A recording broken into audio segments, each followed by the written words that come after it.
Hello, everybody. This is Ron Bumblefoot Thal of Art of Anarchy, and we go to 11. Why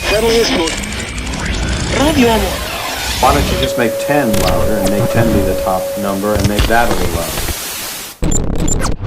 louder? These go to 11. Thanks so much. It's great to see that you guys have resurrected Art of Anarchy. Huge fan of the debut record. I mean, I think that came out of nowhere for me. You guys enlisted Scott Weiland. It was kind of disappointing that he kind of distanced himself from the project because it was so good. But then you went on and you guys enlisted Scott Stapp of all people for the second record, and now you brought in a fellow bandmate of yours on vocals for the new record. So let's start with a little bit of the back history of the band. I mean, because the band, you guys released the debut self-titled record in 2015, but you guys had existed well before 2015, right? Yeah, I knew John and Vince Voda, the twin brothers that play guitar and drums since they were teenagers, and they used to come into my studio in the boroughs of New York City, and I would record their band and stuff, and Right. their parents were wonderful, and we always stayed good friends, and God, I've been known them over 25 years now. And in 2011, they told me, they said, got like 10 songs that we wrote, and we would love to just come into the studio and record them. And we want to make our dream album where we just have these 10 songs and we enlist all different singers, our favorite singers, to sing on it. And we'll just start our own kind of record label to put it out ourselves, not even looking for a record deal or anything like that. It's like, okay, come on in. And we started recording right in this room. And Oh, wow. yeah, that was May 2011. Mm. And then after music started coming together, started reaching out to some singers, and Scott Weiland was the first one to say yes. And he did the song Till the Dust. Yeah. And it just came out phenomenally. He was fantastic. And what I love about these people, the greats, they always do something you could not have imagined. Right. It's like whatever is in your head, what you could picture for the song, they will do something that you never would have thought of that's so much better, which is why they are the greats. Right. And Weiland, definitely one of the greats. Yeah. So after that, after doing that one song, his people that were, he had representation and everything, and they were saying, why don't we make this a band? Scott will do the whole album. We will make this a legitimate band, and we will support it, and we will get you, we'll help you get a record deal if you want, and they weren't going to say no to that offer. Yeah, Right. It's like, of course, to be in a band with Scott Weiland.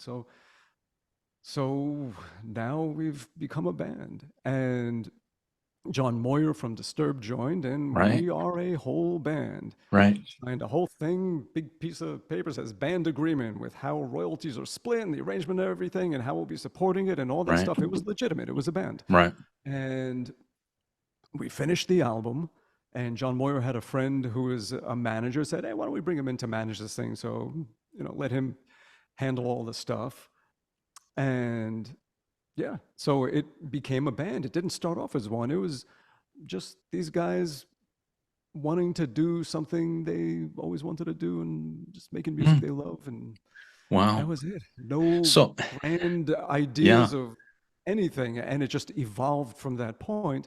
So, there was plenty of turbulence, but we did manage to get the album out. And then right after the album came out, it was a question of, all right, what do we do from here? Are we going to do a second album? We're Right. going to need a new singer if we do.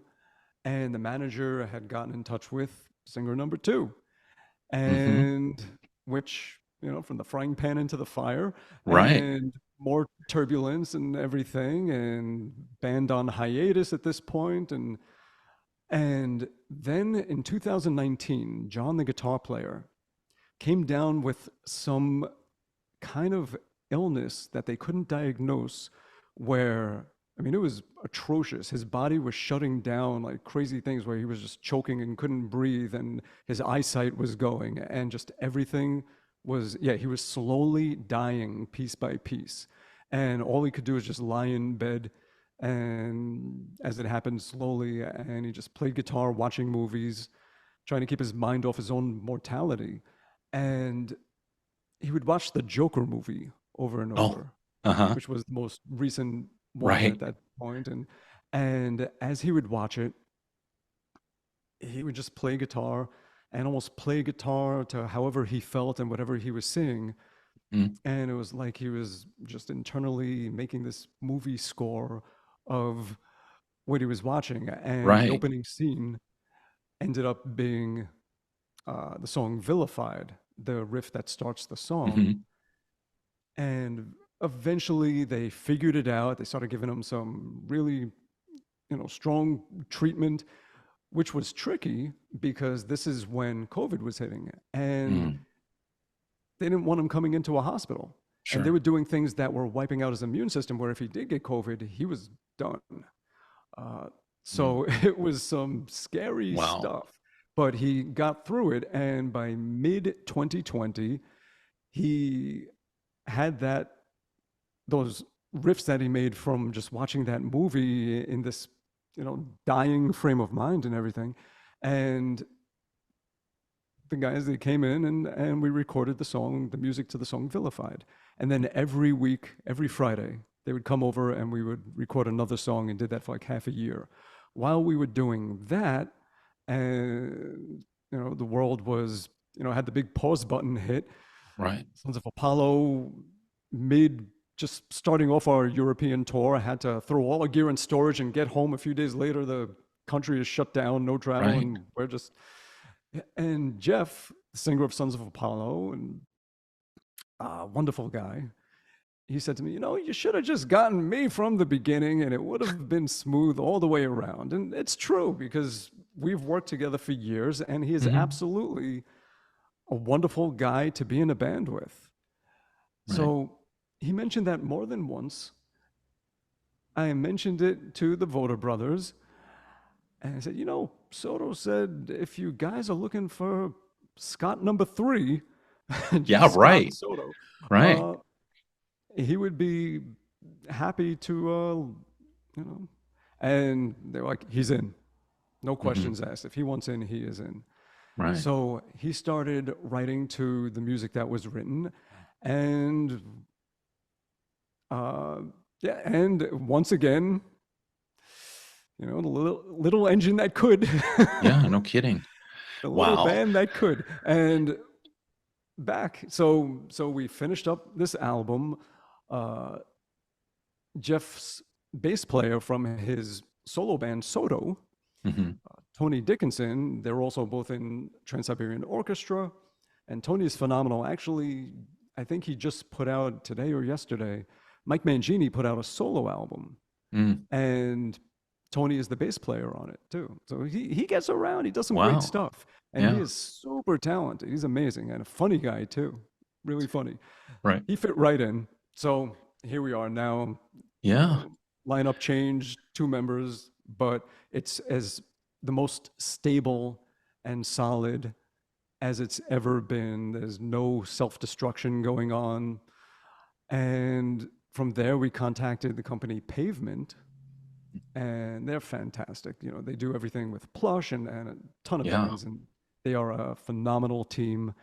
And they welcomed us aboard, and Here here we you are. are. Yeah. So, so this all kind of ties in this little backstory on the making of the record because Vilified, you put a video out for that. It's got a special guest on there, and there's some significance about the location where you guys are performing. So I don't know if you want to take it from there and give us a little bit of Yeah. info on that because the video is pretty powerful. I mean, and you have a special guest appearance from a very famous actor in there.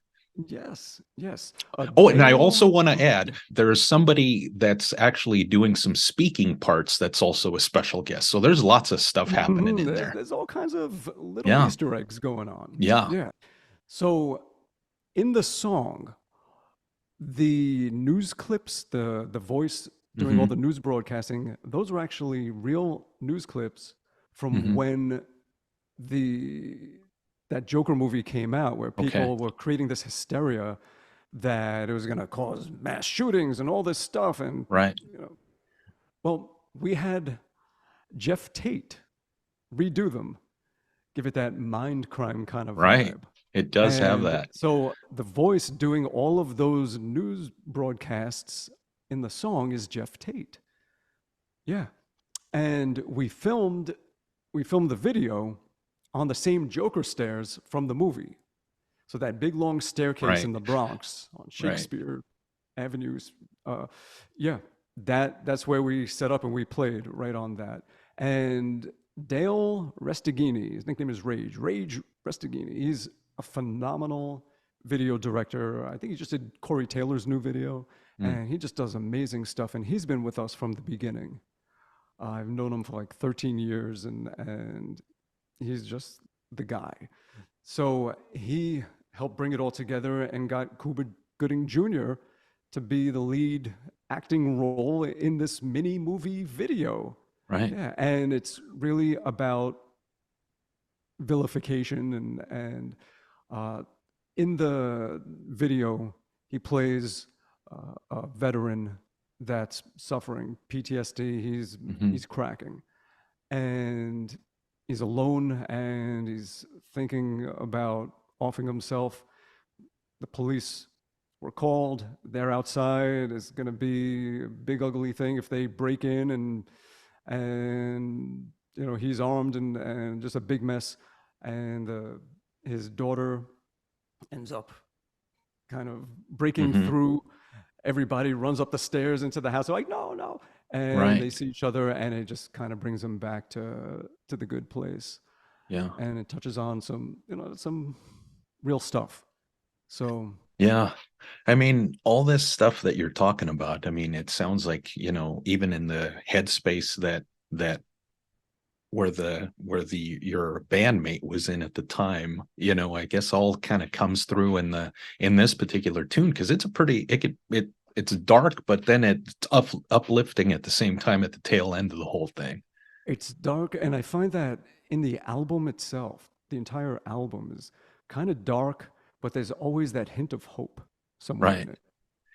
Yeah. Which I think that's probably, Jeff Scott Soto's great at that, when he can do that, bring out a dark, heavy, vocal, and then, lift that whole thing up. So I'm really interested in hearing what the outcome of this whole thing is. I've only heard that a couple tunes off of this, but I'm really looking forward to it, especially since I discovered the band way back when. It's almost, it seems 2015. It seems like it's not been that long, but it kind of has. It's crazy. I mean, the years Time fly kind by, of but passes by like that. I think as I get older, it seemed like it was last year, but it's been a few years. So, yeah, the years definitely fly by quicker and quicker. Right. They do. that sucks. That's probably the worst part about aging, I think, that and the aches and pains. But as far as promotion for this thing, because I don't know if you guys got a shot at properly promoting any of the previous records. I know with the Wyland one, that kind of fell apart, but I don't know about Scott Stapp. That had its fair share of, stalls along the way. But how do you plan on promoting this one? Obviously, probably more videos, I hope. Yeah, we're gonna do what a normal, functional, sane band does, which Okay. is we're gonna put out singles and videos and the album, and we're gonna hit the road.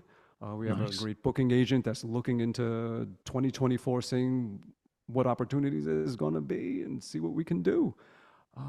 Yeah, so we're Wow. gonna finally be able to do what a band should do. Yeah. Did you get an opportunity to perform any of the previous stuff with live with the band from the other records, like from the debut and the sophomore record at all? The second album, we got to do a week and a half Okay. of shows shortly after the album came out, that second Okay. album. And then a few months later, just a small handful of shows we did Okay. that we just kind of threw together, Yeah. try and keep the band from self-destructing, which at that point was inevitable, sadly. Right. Yeah. That was with Stapp? Okay. Okay. Ideas? I mean, as far as how what the set list would look like, do you even it out throughout the three albums, or are you going to showcase the new album? I know, I guess it it, depends yeah, on how long we get to play. If we get to right. play for 2 hours, we'll be able to do everything we've got and Mm-hmm. more. Uh, but if we're just like a half hour opening slot somewhere, Mm-hmm. it'll be mostly the new album. Okay, But nobody is against doing stuff from the previous two, which is right. good. Everyone's open minded and acknowledges that there is a history to the band, and yeah. So whatever we Is can do, we'll do. Right. Is there a particular standout from the first couple records, like a particular song that maybe stands out for you, whether it's your performance or just something that you enjoy from a lyric or whatever? Oh, there's so many little moments. That's a tough one. Yeah. Guitar wise, Hmm. I kind of like what happens in the song Echo Your Madness. That's Okay. not one anybody has heard yet. And there's cool little guitar moments. It seems like a radio friendly song, but there is a nice Mm. little guitar spot in there. Uh, so I feel like it's a good example of a balanced song for the band. Right. It kind of shows Nice. what everybody's about. What else? I mean, it's musically, this album is more like the first album because the Yeah. first album, there was nothing, there was no leash Okay. that the music was kept on it. And everybody was just writing however they felt and whatever they wanted and whatever they liked. Right. And that's how that first album was. It was just two guys that wrote 10 pieces of music, Yeah. and they have old school metal roots that you could hear in the guitar riffs. Hmm. And it's back to that. Yeah. Definitely on the third album, there's more of that. Well, it is interesting because you make that connection because when I first heard that Till the Dust Is Gone, I get the same vibe with Vilified. It's Mhm. kind of like, wow, that they could almost be seamlessly put together, right? Like Yeah, the natural progression from the debut to the current tune. definitely first and third album musically go together seamlessly. Hmm. But it's the face, the voice, the icing on the cake that makes the big difference. Right. And every album had different icing, Yeah. and it gave it Yeah. such a different personality. Yeah. Right. So I guess you say in 2024, you guys are going to be, hitting the road, either, probably We doing some plan to, we support. hope to, Yeah, let yeah, you nothing hope get to. in our way. So, It's like, so I imagine, you referenced earlier, and I do remember, right around the time that you guys had done that European tour with Sons of Apollo. I forget who I think it was Jeff Scott Soto that I had interviewed prior to them, you guys going to Europe, and then come to find out, you guys barely snuck back in the United States before the thing got shut down. I think, right? That's what I yeah, recall. we did four Yeah. shows. We were just able to get four shows. And remember, the next shows we were gonna do was Kiev and Moscow. Oh I wow. don't Yeah. think those Oh, two will be right. paired together anytime soon. Yeah. No kidding. Uh, fuck. Oh, So where does this leave Sons of Apollo? Because you guys have a rabid following. I've seen you guys a couple of times on each of the respective tours and stuff. But great band, great albums, great live yeah, DVD that CD band package. I was mean, lots of great stuff there. it was on its way up with that second album. Things were going Hmm. very well, and we finally sort of got our shit together and we were Right. organized, and everything was functioning well, and we were uh, definitely on an incline. Hmm. When the pandemic hit, not everybody was on board to keep moving it forward and Right. doing more with it. And I do have new music with Derek, and I Yeah. have this with Jeff. So it's kind of like it splintered off into other things. Right. Yeah. So, as far as Sons of Apollo, I'm guessing it's probably not going to be for a while until we see some or hear some new music. Then, huh? Well, we managed to put out two studio albums and a Hmm. live album Right. and video. And I hope everybody enjoyed it. Past tense. Yeah.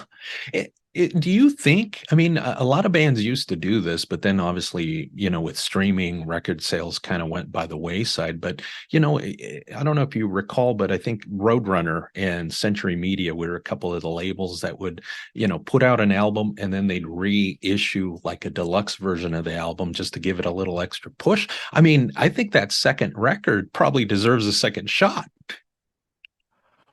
Second record of Sons of Apollo, you mean? Yes, yes, yeah, it deserves another shot at maybe getting reissued and getting thrown out there because I think, like you said, it just seems like because of the pandemic, things just kind of just kind of fizzled for a lot of bands. Yeah, yeah.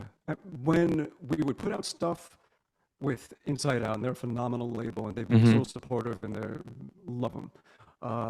We would always do like a standard CD. We would do the vinyl, and we would do a deluxe CD that included Right. instrumentals and Yeah. extra stuff in the booklet. So the deluxe thing was kind of there. Hmm. I don't know what else we would be able to add to it, if anything, other Right. than some kind of K-pop remix. I have no There you idea. go. Right. So, yeah, well, I mean, but Sons of Apollo still exists, doesn't it? Or is it a hiatus, like a long hiatus? Because I know Billy Sheehan's got Mr. Big, he's got the Winery Dogs, Sherinian's got his solo stuff, and he's always kind of inserting himself in live bands. He was doing something with Satriani. Jeff Yeah, Scott he did a Soto's couple of always shows. doing. I mean, you guys are always busy. We keep busy. We're musicians. We make as much music as we can. Yeah. Yeah. Yeah, as So far as Sons of Apollo, ah, never know what the future will be, but not to string anyone along or bullshit, let's call it a indefinite hiatus. okay. Yeah. Well, that's sad to hear, but I mean, you It was guys are not all my still choice. pretty active. What was Yeah. that? It was not my choice. Not your choice. Okay. All right. Out of curiosity, I mean, we know you were in GNR for a long time. You know, um, have This is where you I have start you? backing away from the microphone. No, Well, just a simple question. I'm not going to get into like any of the heavy duty stuff, but have you had a chance to actually catch the trio that have reunited? And if so, I mean, what's your thoughts? Because I mean, you played those tunes for ages.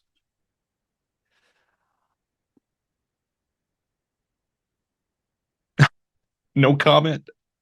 Oh, yeah, thumbs up. Thumbs up. All right. That's fine. I remember reading something about Slash went to go see the band. I think when you were in it, and I think his thought was I saw Guns N' Roses. So, all right. Um, you know, uh, Going forward though, I mean, any other projects you got going on as far as like solo bands or any solo albums or anything like that that's creeping up? I I know, do. I one of have your a solo solo tunes. album. Yeah, go ahead. Yeah, I got an album that's finished, and it's all instrumental, which I haven't done since 1995. My very Hmm. first album on Shrapnel Records that came out way back then. I haven't done an entirely instrumental album since then.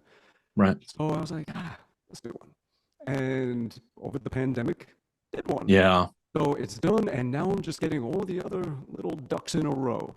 Right. I've been transcribing the album so I could put out a whole transcription book of the album, working on Sure. animated video Yeah. stuff and all Right. kinds of things, just so when it comes out, it'll be more than just music. There will be more things people can uh, engage in Right. besides just listening, which is Okay. what I would like. I'd like it to be more of an experience for people when it comes out than just listening to it. So And yeah, I got that going on. Got a couple of cool guests, surprise okay, guests, good ones. but you're not Not going too to many, say. but the ones that are there are couldn't ask for Right. better. So Out of that's going, curiosity, I and a lot mean, of producing too. I've been producing, right. which is my biggest love, is producing bands and helping them get their sound together. Yeah. What's the approach? I mean, are you going to take a different approach at promoting a solo instrumental album than you would, like, let's say, a traditional rock record with vocals? I mean, Well, is it, or you promote it the same way it's a these different days? audience, so Yeah. there's different things that will appeal. Uh, for an instrumental guitar album, the people that would be interested are going to be guitar players mostly. Hmm. So to them, so it's not you're not going for radio. You're not going Right. for like any of the stuff that plays vocal music. So it's a different thing, like doing this transcription, just a million guitar parts that I'm just like going through and putting into Oh, okay. software and just figuring out what the hell I did. Uh, yeah, so that kind of stuff, things that would be of interest to the people that would be interested in the music, giving Okay. them as much goodies as I could come up with. Yeah. Right. Is there a particular guitar player that blows your mind at the moment? Somebody that you recently discovered? Oh, there's so many. You just go through Instagram, you see 100 people that are just like, oh my God. It's like there's hope for the future. You know, Right. Right. uh, of course, the classic names from the 60s and 70s, Hmm. and then from beyond that, the real guitar heroes, Vai and Zach Yeah. and Ingve and all those greats. Then you get into the really insane players, Sean Lane and Guthrie Govan and Hmm. Buckethead Matthias Eklund. And now you have this new crop of people whose just hands are like Right. unimaginably incredible, the things they do. Max Ostro Oh, okay. and Yasnamura and people like that. Yeah, Okay. there is no shortage of There's no incredible shortage. guitar players out Right. there, and it never stops. Yeah. Last question, and this we're doing this for We Go to 11, which has a Spinal Tap spin to it, in the title. Can you give us a particular Spinal Tap moment that you experienced throughout the years as an Oh, established musician, one that stands out that you'd be willing to share? oh, there are so many, but the biggest real Spinal Tap moment was playing Rock in Rio Mm, in Brazil in 2011, and it was pouring rain out. It was an outdoor show, and just the heaviest rain you could ever get caught in. And we were in it, and my skin is all pruned up. I can't even slide on my fretless. oh It's like wow. because it's like trying to play on a wet balloon. It's Right. like and Oh jeez. and yeah, it was just so. Yeah, they had brooms shoveling the water off the stage. I was getting as high, I was almost covering our Sure. pedal boards. It was like inches of water, and it was making pyro misfire and things going off. It was Right. insane. And there was a fan in the front row that had a Star Wars Stormtrooper white Oh, helmet. okay. Yeah. So I got it from her, and I figured I would put it on and play with it. And I put it on, and as soon as it touched my skin, it Oh was no. almost like it just like was glued to it, and it just went like. And Oh now this geez. thing is stuck Yeah. on my face. Your And I face. remember I just said, "Oh shit!" And Yeah. as soon as I said that, it fogged up, and Oh no. now I'm blind. I can't see anything. I can't. I'm gonna have to put in some effort with two hands and stop playing to get the Right. thing off my head. And I'm about to play an iconic guitar solo for one of the opening songs Oh of this no. headlining set in front of 100,000 people with a million watching online. And it's like, there's no way I'm going Right. to be able to do this. And I did what I could, but then I just had to stop and just Oh, pull this helmet off and continue. And right. it really wasn't the worst sounding thing in the world. I mean, there's worse. Uh, it could have been a lot worse. But my God, the next day and to this day, the angry emails and Oh messages I geez. would get from people saying how I destroyed their lives Oh geez. and to me it was just a funny moment. Like things Yeah. happen at a Right. live show. That's what makes it a live show. It's not a sterile, controlled environment. Right. You don't know what is going to happen, and that was a perfect example of you don't know what is going to happen. I'm sure Right. everyone when they that show they were not expecting someone with a Star Wars helmet to have to stop playing at the moment the focus is on them, to like pull the helmet up and keep playing. But that's something to laugh about. Right. Don't be a dick. Just Yeah. laugh and enjoy yourself. Yeah. So I still laugh at that thing. Yeah. Yeah. Well, That was thanks so much, my Bumblefoot, for your absolute time. Spinal Tap We'll moment. definitely plug all the social media stuff. I'm looking forward to hearing "Let There Be Anarchy," in 2024. Although I'll probably get Thank you. a peek at the whole album sometime here in the coming months from the publicist, and I'm still going to order it. Geez, I buy physical stuff, so that's my thing. Thank you so much. We'll get this online and get it to the folks at the PR, and then hopefully you see it, and hopefully you have a little chuckle over it. I don't know. I mean, and Oh share yeah, it. yeah. I'll see it and I'll share it.